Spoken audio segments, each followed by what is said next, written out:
Hey guys, Pastor Brad here, man. Welcome in. This is going to be a special one. I'm excited to share with you these clips from an awesome interview that I just stumbled upon, praise the Lord, of Michael Sweet with these two gals on a podcast. And the whole context, it wasn't about metal music or music at all. It was about faith.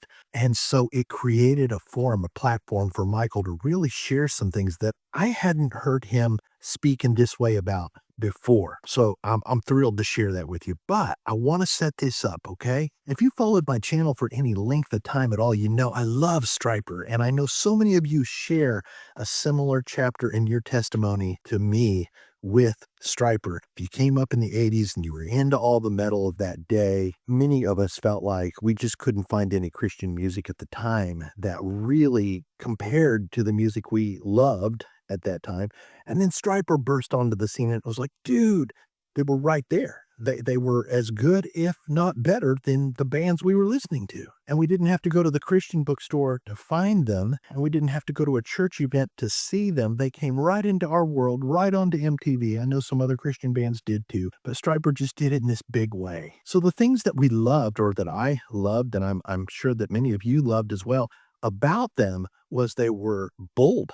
They were trailblazers. They had no worries about being unconventional or speaking their mind, just sharing what they thought. It was powerful. All of that played a huge role in influencing me toward my decision to follow Jesus Christ as my Lord and Savior in 1987. But that same list of attributes of unconventionality and just blazing a trail, speaking their mind, has also made them kind of an iron sharpening iron presence in my life. The Bible says that, as iron sharpens iron, so one man sharpens another. It's really helpful, I think, to pause and think about that imagery. When iron sharpens iron, it's not this smooth, soft, peaceful, little quaint experience.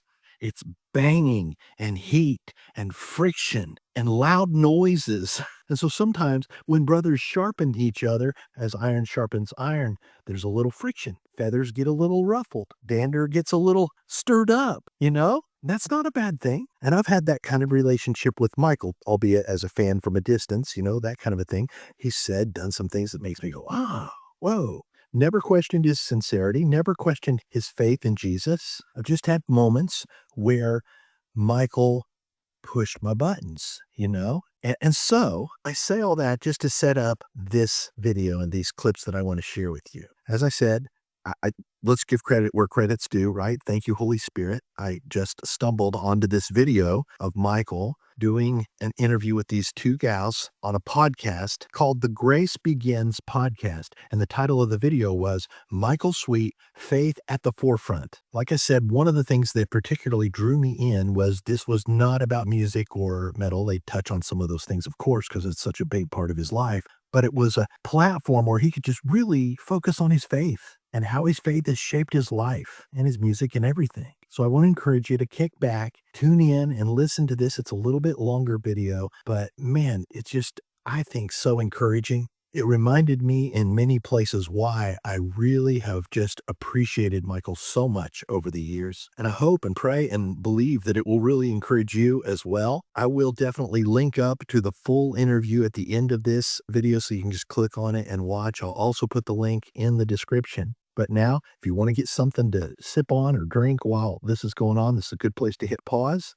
If not, settle in and listen as Michael Sweet shares from his heart about his faith in Christ and how it's shaped every part of his life.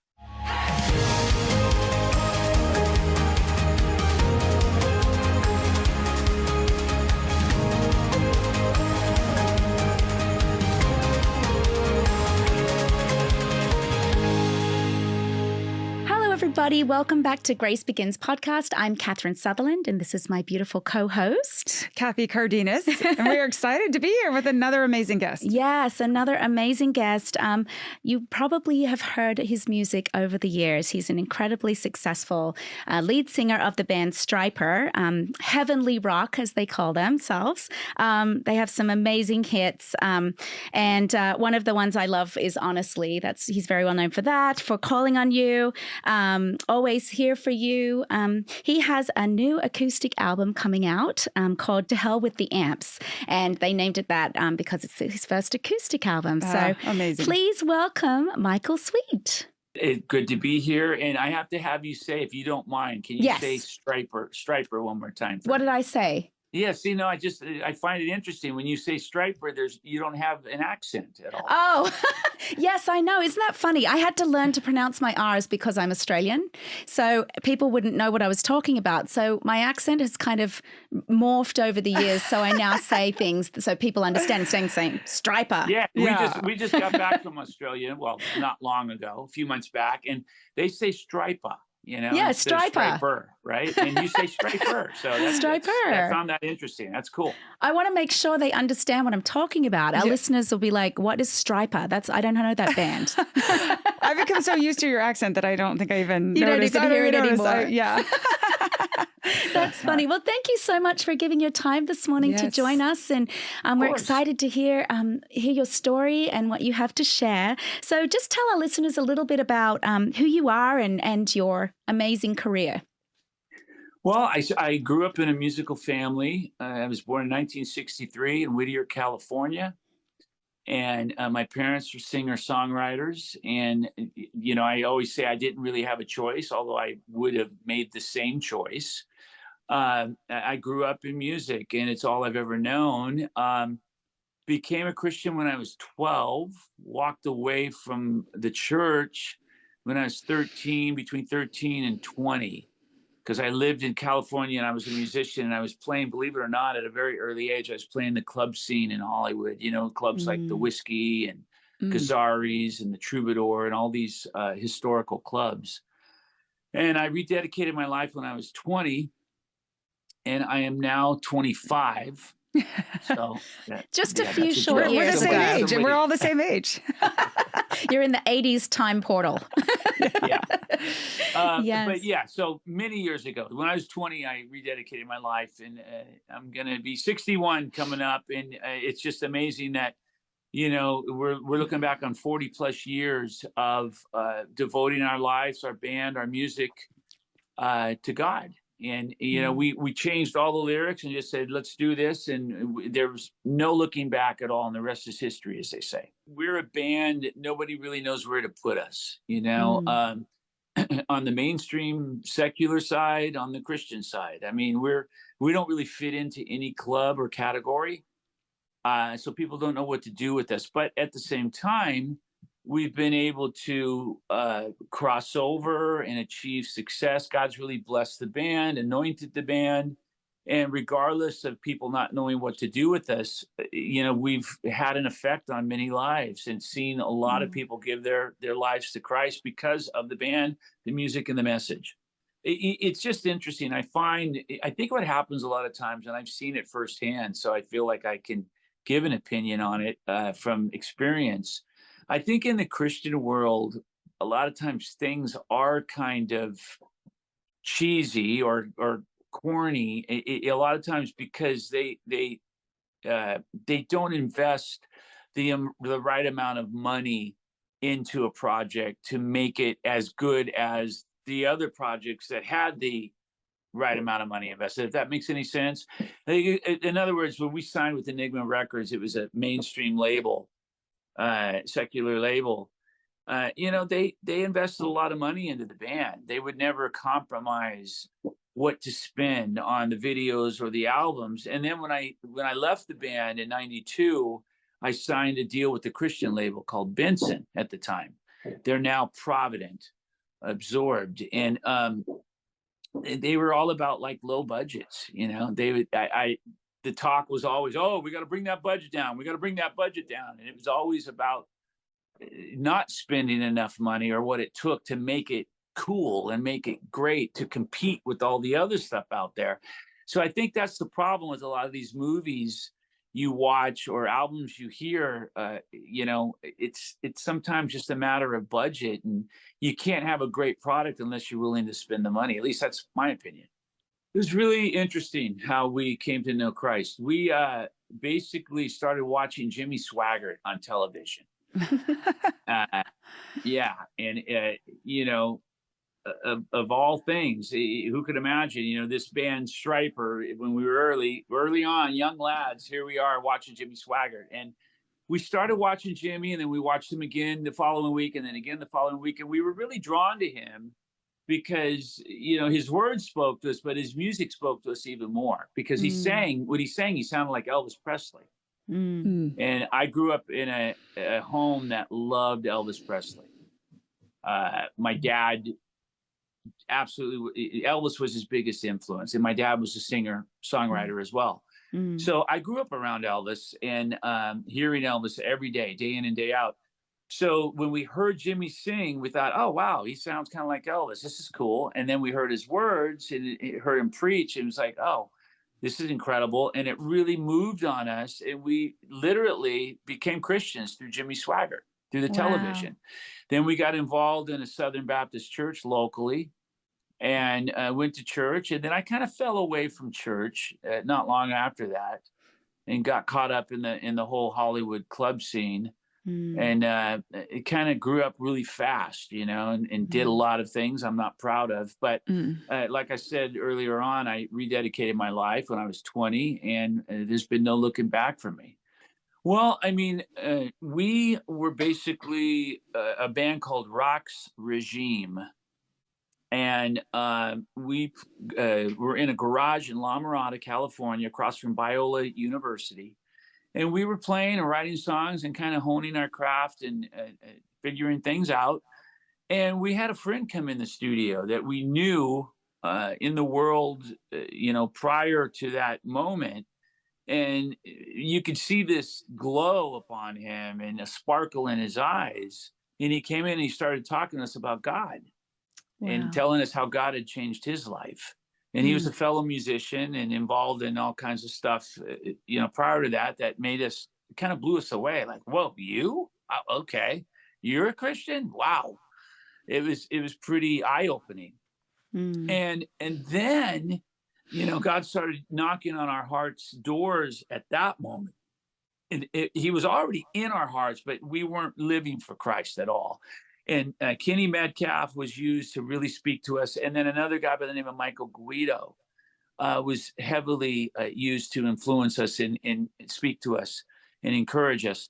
And not long after the meeting of Kenny Metcalf and Michael Guido, I just started rewriting all the lyrics. I just did it. I woke up one morning, I'm like, that's it. I'm doing it. Enough of this nonsense. And I'm going to change my path here. And I did. And the other guys followed suit. My brother was like, yeah, I'm on board. Oz, our guitar player, he grew up in a Pentecostal family. His mom, he used to listen to Black Sabbath, and his mom would put oil on his albums and throw them out the window. Trying to turn him around. And he was a little more hesitant about it, but he knew about God, and God was knocking on his heart. And then our bass player, once we eventually found the right bass player, he had left his band Stormer because he became a Christian. His dad was a minister. So it was a powerful movement that God was putting together.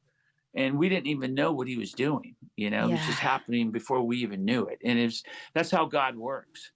And then we became Stryper, and we just devoted every song, every lyric to God. We started tossing out Bibles. New Testament Bibles, and they were being left all over the floor. So then we put Stryper stickers on them, and then none were left ever since. Got to do what you got to do. Bibles.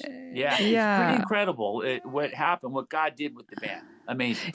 Yeah. I just want to say, so we had a past guest that talked about destiny helpers, right? God's destiny helpers along the way. And I love it when people share that. And it sounds like these two men were your destiny helpers. Like God put them in your path. That gives me chills. God put them in your path to take you to this next place. And so that's just one of my favorite things to hear about those destiny helpers. And you got to look back and you got to be so thankful for that moment, with that person, right? Absolutely. Oh yeah. And still to this day, we're in contact with Kenny. He used to play in the band early on.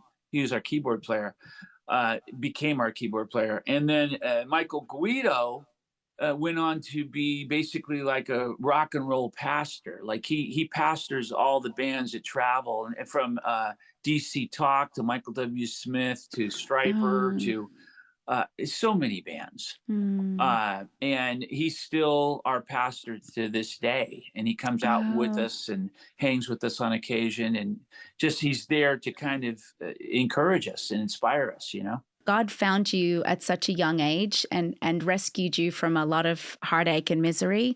There's other people. I was actually recently listening to the bassist from Korn who is recently saved, and what he had to go through. I mean, God had to bring him to his knees to rescue him, and I'm grateful you didn't have to have that experience. He found you at 20, at a young age. Yeah. I mean, I look back on that and I think it is pretty miraculous. I mean, because all of my peers, all the bands at the time that we were playing with, and I was outside smoking Sherman cigarettes with and having drinks with, and bands like Rat and Motley Crue and Wasp, and we came up at the same time they came up, and we were all playing.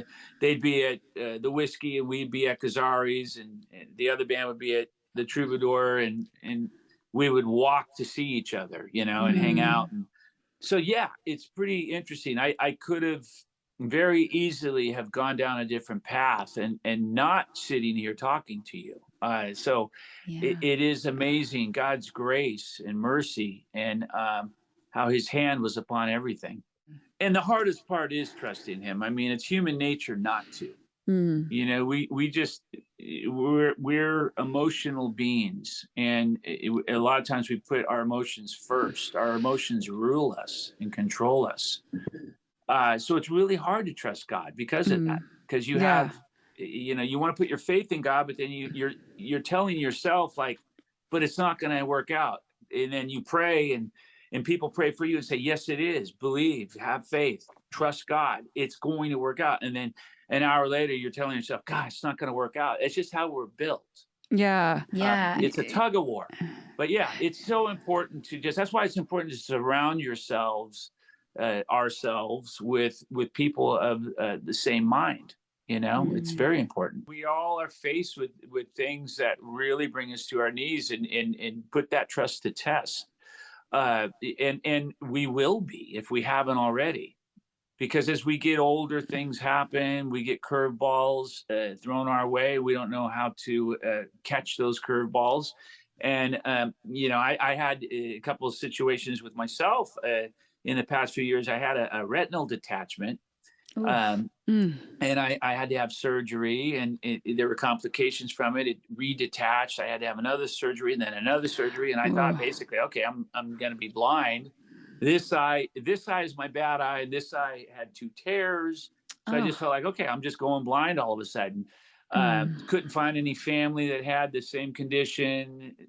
Couldn't understand why, but I learned a lot through it, and somehow I drew closer to God through that. And then just recently, thyroid cancer. I had my thyroid removed. As a singer, that was pretty weird. Yes. And I'm still coming back from that. But I mean, my point is, these things happen.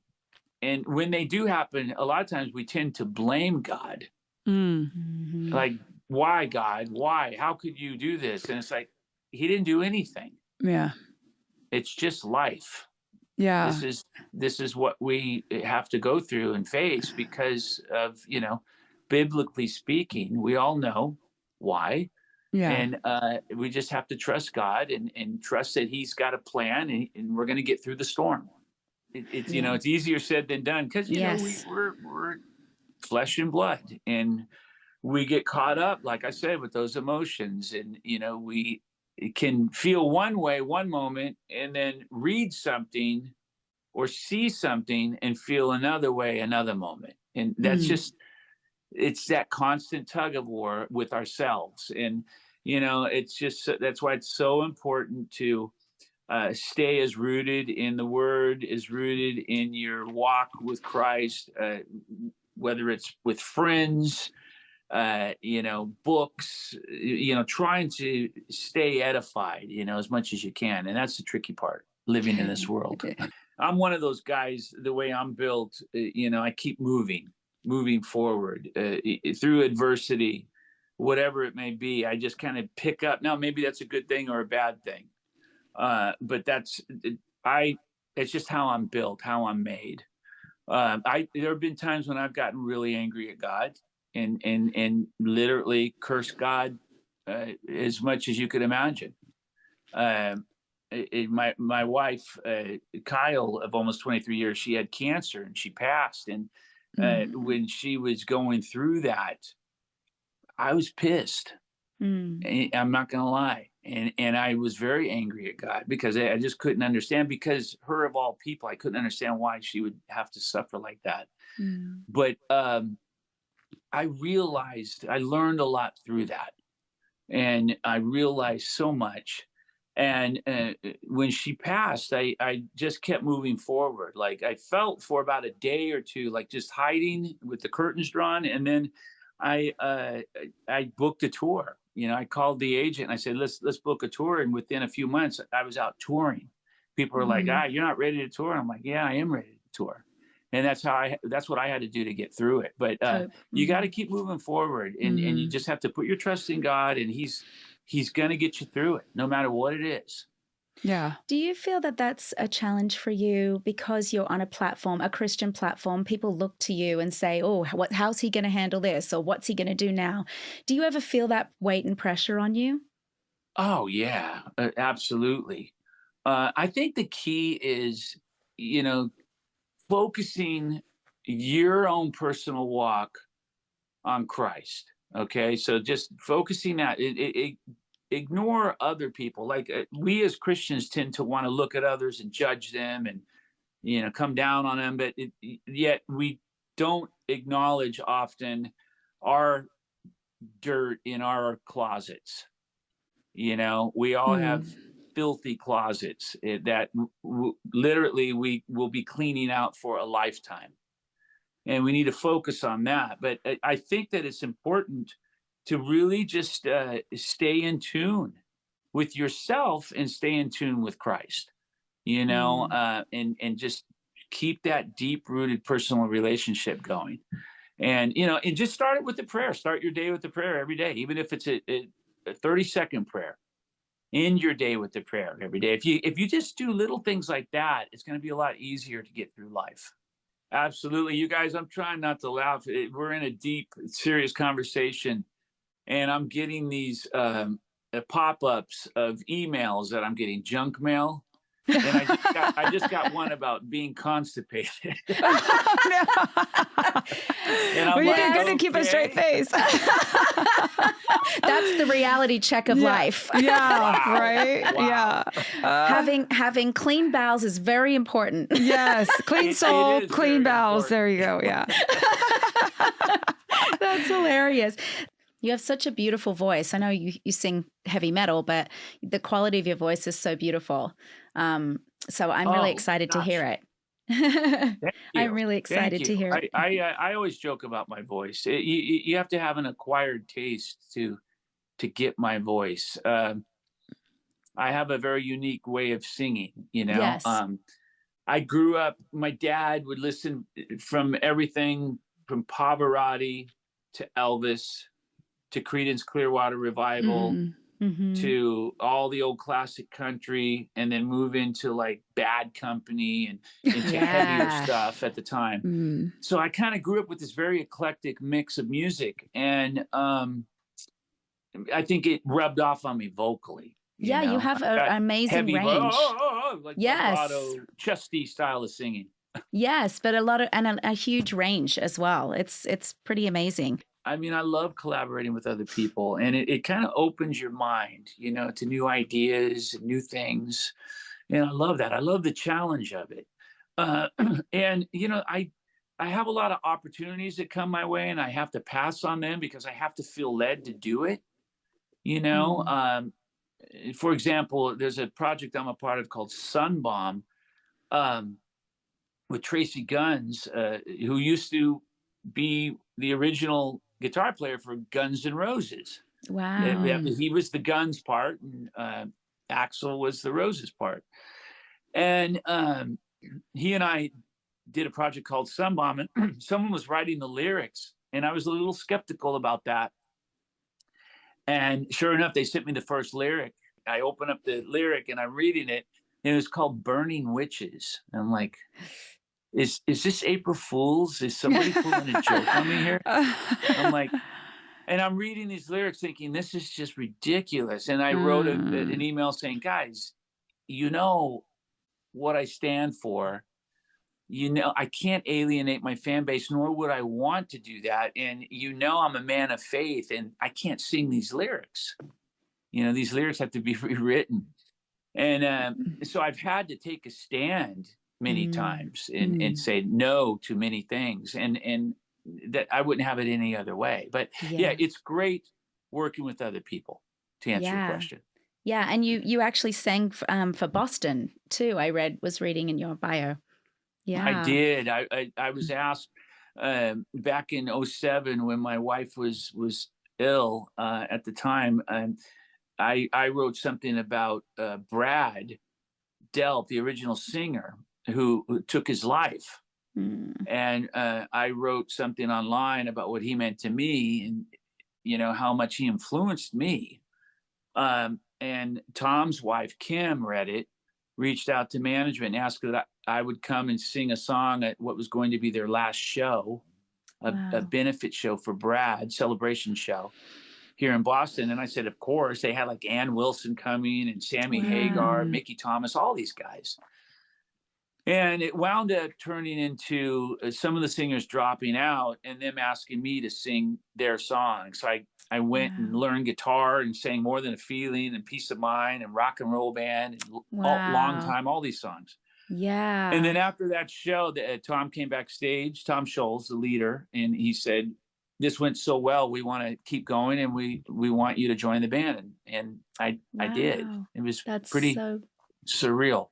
Yeah, like a full circle moment for you, growing up on their music. And that's really amazing. was, because that first Boston album was very influential for me. First album I bought online. Wow. That's so cool. I love seeing those kind of moments. And I'm sure, you know, God used you in in secular music to touch so many lives, which I just love. Well, you know, I don't compromise. I'm always, or at least I hope I am, an example.